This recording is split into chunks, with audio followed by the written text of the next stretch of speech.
اس programme کے اخراجات جو اسمر منسٹریز کے دوست اور پارٹنرز ادا کرتے ہیں۔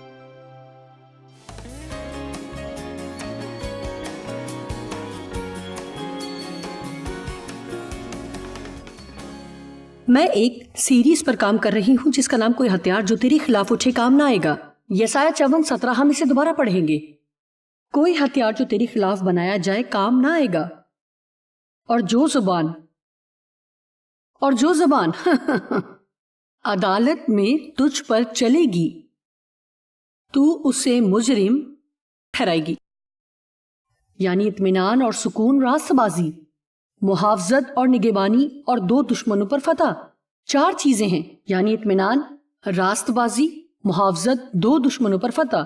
میرے بندوں کی میراث ہے، یا یہ وہ ہے جو ہم نے مسیح یسوع سے میراث میں پایا۔ جانتے ہیں کہ میراث بہت بڑی چیز ہے۔ میں نے اپنے والدین سے میراث میں کچھ نہ پایا کیونکہ ان کے پاس کسی کے لیے کچھ نہیں تھا کہ انہیں میراث میں دے سکیں۔ آخر میں نے ان کی دیکھ بھال کی، لیکن جب لوگ میراث کو حاصل کرتے ہیں تو یہ بہت ہی حیران کرنے والی چیز ہوتی ہے کہ آپ کو اچانک وہ سب کچھ مل جائے جس پر کسی اور نے پوری زندگی محنت کی ہو۔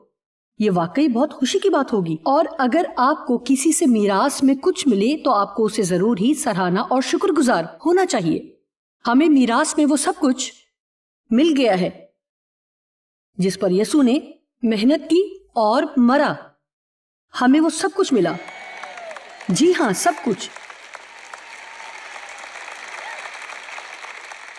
1 منٹ کے لیے سوچیں کہ جب وہ صلیب پر لٹکایا گیا، اس نے پوری دنیا کے گناہ اپنے اوپر اٹھا لیے، اس نے ہمارے قرض ادا کیے، اور ہمیں مزید شرم کو، رسوائی کو، احساس جرم کو، گناہ کے الزام کو سہنا نہیں پڑے گا۔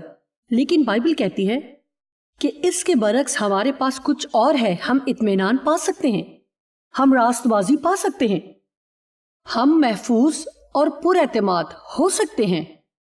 آپ میں سے کتنے اسے اور زیادہ چاہتے ہیں؟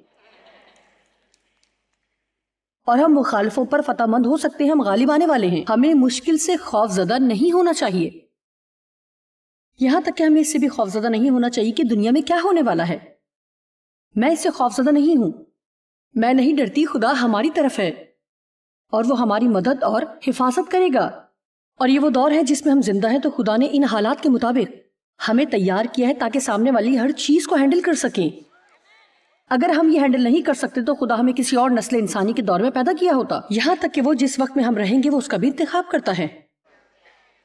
آمین۔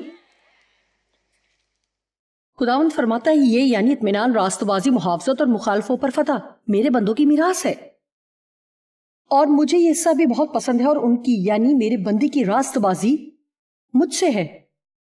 لہٰذا یہ وعدے ان لوگوں کے لیے نہیں جو سال میں ایک دفعہ چرچ میں ایک مخصوص جگہ پر بیٹھ جاتے ہیں اور خود کو مسیحی کہتے ہیں، بلکہ یہ وعدے ان لوگوں کے ساتھ ہیں جو سنجیدہ اور ذمہ داری کو قبول کرتے ہیں، اور وہ واقعی روح القدس کے ساتھ کام کر رہے ہیں، نہ کہ جسم کے کاموں میں مصروف ہیں، بلکہ آپ روح القدس کے ساتھ کام کر رہے ہیں اور مدد کر رہے ہیں کہ یسوع نے آپ کی زندگی میں جو مفت کام کیا ہے وہ آپ کے ذریعے دوسروں تک پہنچے، تاکہ دنیا دیکھے کہ یسوع کیسا ہے۔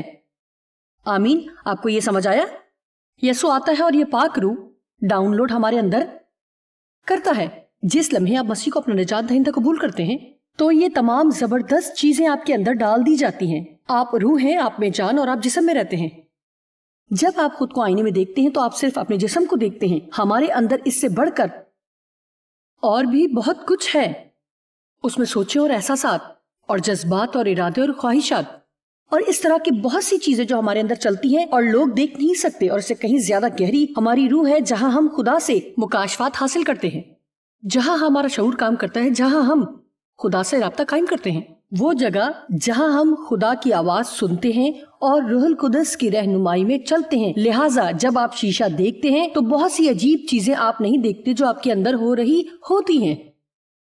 اور بائبل میں 1 یوحنا 3:9 آیت میں بتاتی ہے کہ جب ہم نئے سرے سے پیدا ہوتے ہیں تو ہم قادر مطلق خدا کا تخم اپنے اندر پاتے ہیں۔ بائبل کا ایک ترجمہ ایسے ہی بیان کرتا ہے۔ لہٰذا اگر آپ یہ سمجھ سکیں تو ہم خدا سے اور راست بازی سے حاملہ ہوتے ہیں، آپ مجھے اتنی حیرانی سے کیوں دیکھ رہے ہیں؟ ہم سب جانتے ہیں کہ تخم کیا ہوتا ہے، یعنی جب ایک شوہر اپنی بیوی میں اپنا بیج بوتا ہے تو کیا ہوتا ہے؟ جی، ہماری روح عورت کے رحم کی طرح ہے۔ پہلا یوحنا 3:9 آیت میں لکھا ہے، خدائے قادر نے ہمارے اندر اپنا تخم بویا ہے اور ہم گناہ کر ہی نہیں سکتے، یعنی کسی مقصد کے طور پر یا عادت کی وجہ سے گناہ نہیں کر سکتے، کیونکہ خدا کی فطرت ہم میں موجود ہے۔ میرا خیال نہیں کہ آپ میرا یقین کریں گے۔ اچھا، یہاں لکھا ہے کہ جو کوئی خدا سے پیدا ہوا ہے وہ جان بوجھ کر عادتاً گناہ نہیں کرتا۔ اس کا مطلب یہ نہیں کہ ہم گناہ نہیں کرتے، لیکن یہ بتاتی ہے کہ آپ گناہ آلودہ طرز زندگی میں رہتے ہوئے اطمینان سے بیٹھ نہیں سکتے اور عادت پوری نہیں کر سکتی۔ ہاں، میں جانتی ہوں کہ میں گناہ کر رہی ہوں اور مجھے کوئی پرواہ نہیں، آپ یہ نہیں کہہ سکتے، کیونکہ خدا کی فطرت، زندگی کے اصول، الہی تخم اس میں ہمیشہ کے لیے ان کے اندر قائم رہتا ہے، اور وہ مسلسل گناہ نہیں کر سکتے کیونکہ وہ خدا سے پیدا ہوئے ہیں۔ آپ میں سے کتنے جانتے ہیں کہ جب ایک عورت حاملہ ہوتی ہے تو کیا ہوتا ہے؟ پہلے تو بڑی پرجوش ہوتی ہے اور کہتی ہے میں حاملہ ہوں، اور آپ کہتے ہیں آپ تو حاملہ نہیں لگ رہی۔ اسی طرح سے ایک نئے سرے سے پیدا ہونے والے ایماندار کے ساتھ بھی ایسا ہی ہوتا ہے، بہت جوشیلا محسوس ہوتا ہے کیونکہ آپ کے گناہ معاف ہو جاتے ہیں، اور اسی طرح بہت کچھ آپ کہتے ہیں مجھے تو کوئی تبدیلی نہیں لگ رہی۔ آمین۔ اور بعض دفعہ میں نے ایسا کیا جو کہ میں نے اس طرح پلان بھی نہیں کیا ہوتا تھا، لیکن بعض دفعہ میں نے ایسا کیا کہ میں نے کچھ خواتین کو بلایا جو کہ امید سے تھی اور امید کے مختلف مراحل پر تھی، اور ایک دبلی پتلی عورت آئی جس کا وزن 47 کلو تھا، اور وہ کہہ رہی تھی کہ وہ 4 ماہ سے امید سے ہے اور وہ بالکل معلوم نہیں ہو رہا تھا۔ اور پھر ایک عورت آئی جو کہ 6 ماہ سے امید سے تھی، آپ کہیں گے ہاں ان کا پتہ چل رہا ہے۔ اور پھر 7 اور 8 اور 9 ماہ کی خواتین آئی اور ایک مقررہ تاریخ سے اوپر جا چکی تھی۔ او میرے خدا، میں نے سمجھا اور دیکھا کہ جس طرح آپ خدا کے ساتھ چلتے ہیں تو آپ مسلسل غور سے سنیں تو آپ خدا پرستی کو جنم دیتے رہتے ہیں۔ کیا آپ کو یہ بات پسند آئی؟ آپ یسوع مسیح کے کردار کی خصوصیات کو زیادہ سے زیادہ جنم دیتے رہیں گے، وہ ہمارے اندر ہے، اور وہ کبھی ہم سے توقع نہیں کرے گا کہ اس کی مانند بنے جب تک یہ سب کرنے کے لیے وہ ہمیں ان خصوصیات سے لیس نہ کر لے۔ یہ کہنا بے وقوفی ہوگی اب جاؤ اور اچھا برتاؤ رکھو، جب تک وہ ہمیں پہلے راستہ بازی دے نہیں دیتا۔ وہ یہ نہیں کہہ سکتا کہ پاک بنو جب تک کہ وہ ہمیں پاکیزگی کا بیج بو نہیں دیتا۔ لہٰذا اے میری عزیزو، نئے سر سے پیدا ہونے والے مسیحیوں، میں آپ سے یہ کہوں گی کہ آپ کو جس چیز کی بھی ضرورت ہے وہ پہلے ہی سے آپ کے اندر موجود ہے۔ آپ میں سے کچھ کو یقین نہیں ہے،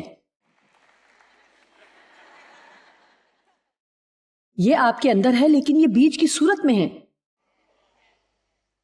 دوبارہ یہ کہ جب ایک عورت امید سے ہوتی ہے تو اس کے اندر ایک بیج بویا جاتا ہے، اور اس بیج کی باقاعدہ حفاظت کی جاتی ہے، دیکھ بھال اور پرورش کی جاتی ہے تاکہ بڑھے۔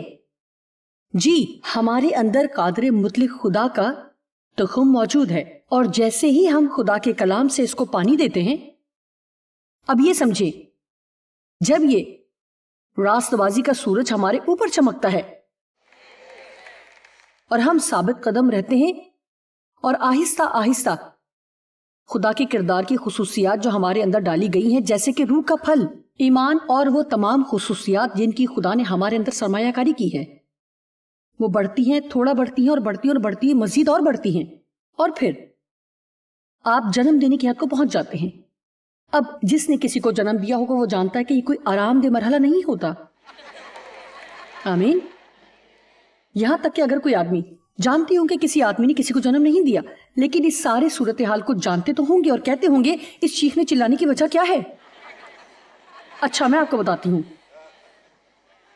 اور دیانت داری سے میں صرف یہاں قیاس آرائی کر رہی ہوں۔ اکثر اوقات جب ہم جس طرح خدا چاہتا ہے اسے تبدیل کرنے دیتے ہیں تو تھوڑی تکلیف اور بے آرامی تو ضرور ہوتی ہے، اور بعض دفعہ آپ کو دھکیلنا پڑتا ہے۔ آمین۔ لیکن میں آپ کو بتا رہی ہوں، جب آپ بچے کو حاصل کر لیتے ہیں، دیکھیں جب آپ تکلیف میں ہوتے تو یہ کہتے ہیں میں یہ دوبارہ نہیں کروں گی، میرا مطلب اس لمحے آپ کو اپنا ساتھی برا لگتا ہے جس کی وجہ سے یہ سب ہوا، آپ ایسے ہوتے ہیں، آپ نے ایسا کیا، دوبارہ یہ نہیں ہوگا۔ اب تو جیسا کہ آپ جانتے ہیں کہ آپ کو ایسا انجیکشن لگا دیا جاتا ہے جس سے آپ کو اس وقت کچھ محسوس نہیں ہوتا، جبکہ میرے بچے پیدا ہوئے تو ایسا کچھ بھی نہیں ہوتا تھا۔ میں آپ کو بتاتی ہوں، وہ آپ کے شوہر کو بھی روم میں جانے نہیں دیتے تھے، پھر ڈیو کہتے تھے خدا نے ہمیں اولاد دی، میں ایسے ہوتی، ہمارے پاس کچھ نہ تھا۔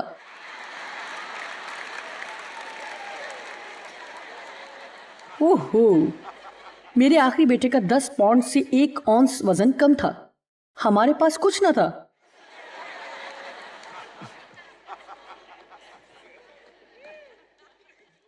آپ یہ سوچتے کہ آپ یہ برداشت نہیں کر سکتے، لیکن پھر بھی آپ بچے کو دیکھتے ہیں تو کہتے ہیں او، درد اس کے سامنے کچھ بھی نہیں۔ اور میں اپنے ماضی پر نظر دوڑا سکتی ہوں، اور مجھے یقین ہے کہ آپ سمجھ سکتے ہیں کہ بچپن میں میں کس طرح کے حالات سے گزری، یا آپ میں سے بہت سے اپنی زندگی میں مشکلات سے گزرے، بہت سے طرح طرح کے حالات جن سے ہم گزرتے ہیں۔ میں بہت بگڑی ہوئی تھی، اور جہاں تھی وہاں سے آ رہی تھی۔ یہاں کھڑے آپ سے کہنا بے وقوفی ہوگی کہ یہ سب بہت آسان تھا، کیونکہ آسان نہیں تھا، لیکن یہ اس لائق تھا، وہ سب اس قابل تھا۔ لہٰذا میں بھی آپ کو تھوڑا سا حوصلہ دینا چاہتی ہوں کہ ہمت نہ ہاریں، اپنے بیج کو پانی دیتے رہیں، خدا کے ساتھ وقت گزارتے رہیں، اس سورج کو خود پر چمکنے دیں، صبر کریں۔ جانتے ہیں کہ میرے سارے بچے مقررہ تاریخ سے لیٹ پیدا ہوئے، اور آپ میں سے کچھ کہیں گے اور سوچیں گے کہ آپ مقررہ تاریخ سے اوپر ہیں جیسا کہ آپ بہت لمبے عرصے سے حاملہ ہیں۔ کیا کبھی کچھ بدلے گا؟ کیا میں اس وعدے کو پورا ہوتے ہوئے دیکھوں گی جو خدا نے مجھ سے کیا؟ جی، لیکن کچھ چیزیں دوسرے چیزوں کے مقابلے میں زیادہ وقت لیتی ہیں۔ کوئی ڈاکٹر مجھے کبھی نہیں بتا سکا کہ میرے ہر بچے کی دفعہ مجھے تقریباً 10 ماہ کیوں گزارنے پڑے۔ ہر بچے کی دفعہ 4 اور آدھا ہفتہ، 3 اور آدھا ہفتے سے زیادہ۔ جس کے لیے مجھے زیادہ انتظار کرنا پڑا وہ سینڈرا تھی۔ سب میں سے ایک ایسا تھا جو 6 ہفتے لیٹ ہوا۔ اب وہ آپ کو ایسا نہیں کرنے دے گی، لیکن اس وقت ڈاکٹر کہتے تھے جب وقت آئے گا تو ہو جائے گا۔ میرا مطلب میں ہاسپٹل جانے کے لیے کپڑے پہلے ہی پیک کر لیتی، اور پھر مجھے کھولنے اور دھونے پڑتے اور پھر پیک کرنا پڑتا، یہاں تک کہ وہ مجھے ہاسپٹل میں لے جاتے اور مصنوعی تکلیف دینے کی کوشش کرتے۔ اور ہم بعض دفعہ یہ کرتے ہیں، کیا نہیں کرتے، اور پھر ایسا ہوتا ہے میں یہ سب کچھ خود کر لوں گی جی ہاں، جانتے ہیں کہ ایسے کہتے ہیں میں صبر کروں گی بلکہ میں اچھی بنوں گی، میں اپنے بولنے پر دھیان دوں گی، میں اچھے خیالات سوچوں گی، میں کم خود غرض بنوں گی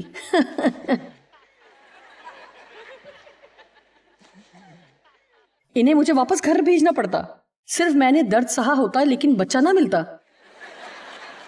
کیا آپ سب کو سمجھ آ رہی ہے؟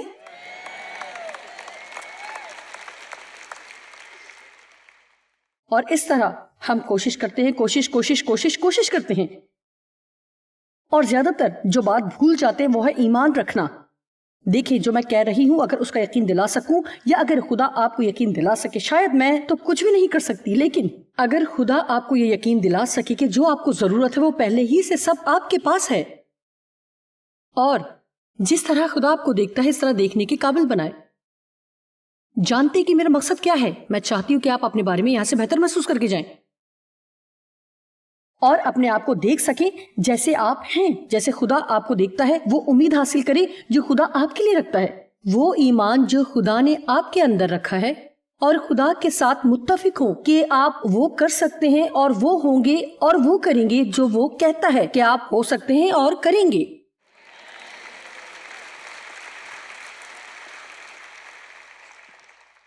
میں آپ کو بتاتی ہوں کہ زندگی میں کچھ بھی ٹھیک نہیں ہوتا،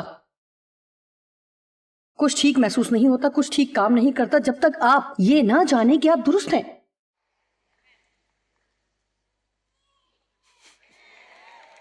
اتنی تھوڑی سی تالیوں کا شکریہ۔ آپ ایسے ہیں۔ میں یہ بات نہیں کر رہی ہوں کہ اپنی رائے میں درست ہوں اور آپ درست جانیں اور درست سوچیں، یا جو کچھ آپ بولتے ہیں اس میں درست ہو، یہ بات نہیں کر رہی، بلکہ یہ کہ جب تک آپ یہ نہیں جانتے کہ آپ خدا کے ساتھ درست رشتے میں ہیں۔ اور میں آپ کو بتاتی ہوں کہ جب ہم جانتے ہیں کہ ہم خدا میں قائم ہیں، میرا مطلب واقعی ہم جانتے ہیں کہ خدا ہمیں پیار کرتا ہے اور ہم اس میں قائم ہیں اور اس نے ہمارے لیے جگہ تیار کر رکھی ہے، تو آپ لوگوں کا رد کیا جانا برداشت کر سکتے ہیں، آپ ان کی تنقید اور عدالت برداشت کر سکتے ہیں۔ کیونکہ آپ کی قدر و قیمت لوگوں کی سوچ میں نہیں بندھی ہوئی کہ وہ کیسے سوچتے ہیں.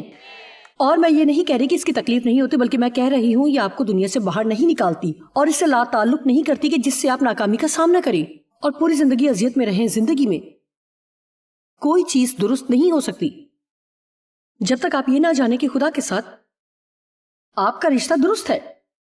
یہ بہت ضروری نہیں کہ آپ اپنے رویے میں درست ہوں. میں ہر کام درست نہیں کرتی، لیکن میں جانتی ہوں کہ میں مسیح کے خون کے وسیلہ سے خدا کے ساتھ رشتے میں درست ہوں. میں نے یہ ایمان سے قبول کیا اور یہ بہت لمبے عرصے سے میری زندگی کا حصہ ہے کہ میں واقعی اس پر ایمان رکھتی ہوں. میں صرف یہ اقرار نہیں کر رہی، میں صرف اسے سوچتی ہی نہیں. میرا مطلب میں واقعی ایمان رکھتی ہوں کہ خدا مجھ سے خفا نہیں ہے بلکہ میں یہ ایمان رکھتی ہوں کہ وہ مجھے پسند کرتا ہے. اور واقعی میرا ایمان ہے کہ وہ مجھے پیار کرتا ہے. اور میں یہ بھی ایمان رکھتی ہوں کہ وہ آپ سے بھی ناراض نہیں ہے. اور جوائس، تم نہیں جانتی کہ یہاں آنے سے پہلے میں نے کیا کیا. میں آپ کو بتاتی ہوں کہ اگر آپ اپنے کیے پر شرمندہ ہیں تو بائبل کہتی ہے کہ جس لمحے ہم اپنے گناہوں سے توبہ کرتے ہیں تو خدا انہیں اس طرح دور پھینکتا ہے جیسے پورب پچھم سے دور ہیں، اور وہ انہیں پھر یاد نہیں کرتا.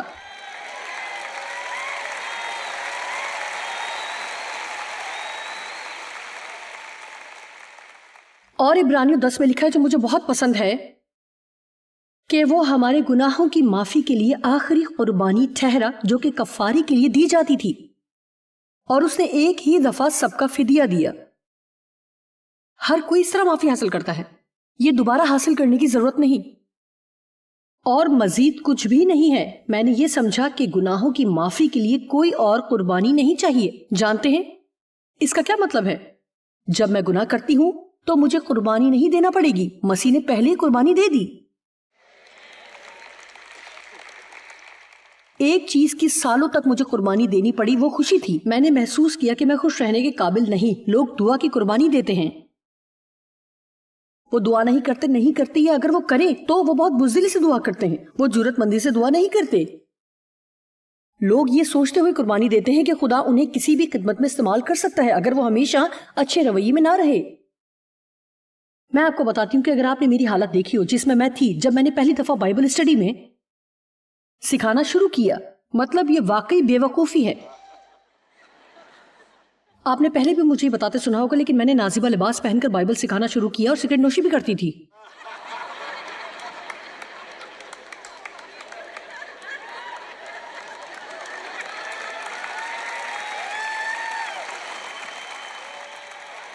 میں نے کی جتنے بھی مختصر کپڑے ہوتے میں اسے پہنتی تھی.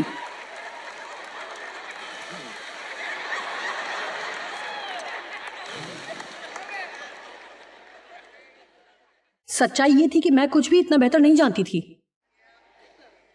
اور میں ہمیشہ چرچ جاتی تھی، لیکن میں اس لیے یہ پسند کرتی تھی کہ میری ساری دوستیں جاتی تھیں. میں اور میرے پاسٹر بھی سگریٹ نوشی کرتے تھے، ہمیں اس سے کوئی مسئلہ نہ تھا. پھر کچھ عرصے بعد خدا نے مجھے ملامت کرنا شروع کیا، اور اگر میں اس کی تابعداری نہ کرتی اور اسے نہ چھوڑتی تو وہ بھی نہ صرف اس لیے کہ یہ بے قاعدہ خوراک اور دوسری کئی چیزوں سے بری چیز ہے، کیونکہ ہم اس کے صرف جسمانی نقصان پر ہی بات نہیں کر رہے تھے. پتہ نہیں کیوں مسیحی ان 3 لعنتوں کا شکار ہوتے ہیں، جیسے کہ سگریٹ نوشی، گالیاں بکنا اور شراب نوشی.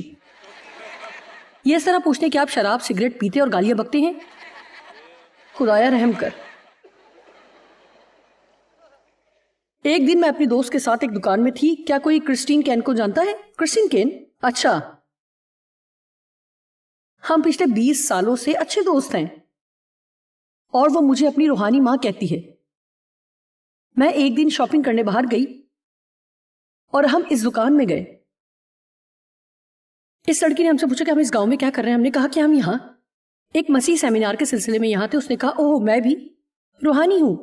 جب کوئی مجھے بتاتا ہے کہ وہ بہت روحانی ہے تو میں ایک دم سوچ میں پڑ جاتی ہوں. ایسے ہوتا ہے اچھا اس کا کیا مطلب ہے؟ جانتے ہیں آپ روحانی ہیں. اور اس طرح جانتے ہیں کہ کرس ایک مبشرہ ہے اور میں بائبل کی استاد ہوں، اور اس کو مختلف باتیں بتا رہی تھی، اور اچانک ہی ایک لڑکی بہت ہی برے الفاظ کے ساتھ داخل ہوئی اور میرا مطلب بہت ہی برے الفاظ کے ساتھ اندر آئی اور اس نے کہا مجھے معاف کرنا، لیکن اس نے کہا جانتے ہیں، اس نے کہا میرے خیال سے خدا بھی بعض دفعہ اس طرح کرتا ہے۔ اب ذرا دھیان دیں اور دیکھیں کہ میں نے کیا کیا۔ اور کاؤنٹر کے اوپر جھکی اور کہا اب میں خدا کی عزت کی حفاظت کر رہی تھی۔ اس طرح میں نے اپنا دفاع کیا اور کاؤنٹر کے اوپر جھکی اور کہا خدا کبھی گالی گلوچ نہیں کرتا۔ اور کرس بھی اسی طرح جھکی اور اس نے کہا لیکن وہ ایسے لوگوں سے پیار کرتا ہے۔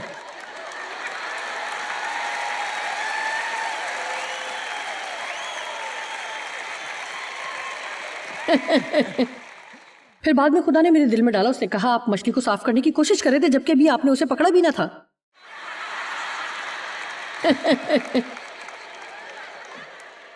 لہٰذا ہم نے ایسی بہت سی چیزیں سیکھی، جیسا کہ جانتے ہی ہیں یہ چیزیں، یعنی اگر آپ گالی گلوچ، سگریٹ نوشی، اچھا میں بتا رہی تھی کہ میں نے بائبل سکھانا شروع کی اور میں اس وقت مسا شدہ تھی۔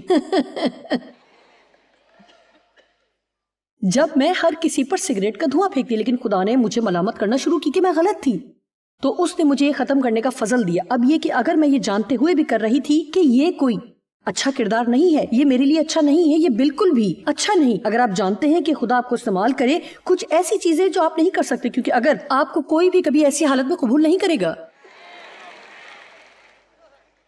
لہٰذا ہمیں ایسا طرز زندگی اپنانا ہے، گناہ سے پاک اور خدا کو دی گئی زندگی جسے خدا استعمال کر سکے۔ لیکن میرا نقطہ یہ ہے کہ اگر آپ خدا کے ساتھ چلنے کے لیے رضامند ہیں تو وہ آپ کو وہاں سے اٹھائے گا جہاں آپ ہیں اور وہاں لے کر جائے گا جہاں آپ کو جانا ہے۔ آمین۔ لہٰذا اس لیے اب میں دوبارہ چھوٹے پجامے نہیں پہنتی اور تمباکو نوشی بھی نہیں کرتی اور میں بددعا نہیں دیتی۔ اس طرح اگر آپ فکر مند ہیں کہ خدا کو استعمال نہیں کرے گا کیونکہ ابھی تک آپ وہاں نہیں پہنچے، تو پھر آپ کسی ایسے کام کی قربانی دے رہے ہیں جس کے لیے مسیح نے پہلے ہی فدیہ دے دیا ہے، اور ابلیس اس سے خوش ہوتا ہے۔ آپ خدا کے لیے حیرت کا باعث نہیں ہیں۔ جب اس نے آپ کو اپنے ساتھ ایک رشتے میں بلایا تو وہ جانتا تھا کہ آپ کیسے ہیں۔ آمین۔ میں اتنا بھی نہیں جانتی تھی جب تک کہ لوگوں نے مجھے بتانا شروع نہ کیا کہ عورت سکھا نہیں سکتی، انہیں اجازت نہیں کہ وہ سکھائیں، لیکن میں پہلے ہی سے بائبل اسٹڈی میں سکھا رہی تھی جو بہت کامیاب تھی، اور کسی نے کہا کہ آپ یہ نہیں کر سکتی کیونکہ آپ ایک عورت ہیں۔ میں نہیں سکھا سکتی کہ میں عورت ہوں، اور اس نے کہا میں جانتا ہوں، میں ہی جانتا ہوں، میں جانتی ہوں کہ پولس کو کیا کہنا پڑا، اور ان میں سے بہت سی باتیں ثقافت سے تعلق رکھتی تھی، لیکن یسوع نے کہا اب نہ کوئی مرد اور نہ کوئی عورت، نہ عبرانی اور یونانی رہا، بلکہ مسیح میں سب ایک ہیں۔ اور میں بتاؤں گی اگر عورت کو خدا استعمال نہیں کر سکتا تو ہم ایک شکل میں ہیں۔ میں نے کہا کہ عورتیں آج کل پوری قوت سے بڑھ رہی ہیں، یہ اچھی بات ہے۔ آپ کی زندگی میں کچھ بھی درست نہیں جب تک آپ یہ جان نہ لیں کہ آپ مسیح کی موت اور جی اٹھنے کے وسیلہ سے خدا کے ساتھ درست رشتے میں ہیں۔ جی ہم اس کے فضل اور مہربانی اور مسیح کے ساتھ شخصی رشتے کے ذریعے ہی خدا کے ساتھ اپنا رشتہ ہموار کر سکتے ہیں۔ ہمارے اچھے کاموں کی کوئی تعداد نہیں جس سے ہم خدا کے ساتھ درست رشتے میں قائم رہ سکیں، یہ مفت انعام ہے۔ اور زندگی میں یقیناً کچھ بھی درست نہیں ہوتا جب تک ہم یہ نہ جان جائیں کہ آیا خدا کے ساتھ ہمارا رشتہ درست ہے کہ نہیں۔